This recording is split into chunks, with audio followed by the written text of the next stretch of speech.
Akpabio is very grateful to the president for making an Akpabio daughter a deputy governor of Central Bank.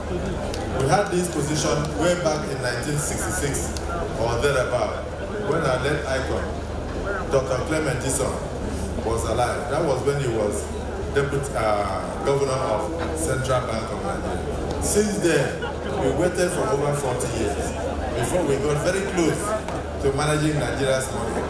Please, sir, let me use this opportunity to once again appreciate you for the role you are playing in the government of Nigeria. Let me also appreciate you for the role you played in my emergence as the Senate President of the Federal Republic of Nigeria. Silver or gold, we do not have, but at least prayers to God Almighty for you, to sustain you and sustain your family. Your Excellency the Vice President, when you and the President are there, please remember myself.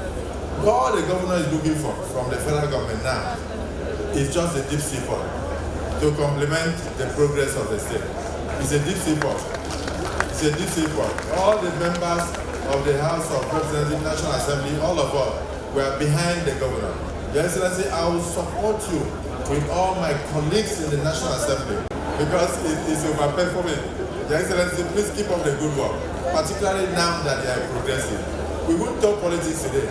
You've already said it all, that Bola Ahmed Tinubu is going back as the second-term president. You've also said that His Excellency Governor Moeno deserves a second term. You don't need to say so. Our vote will speak for Nigerians to see.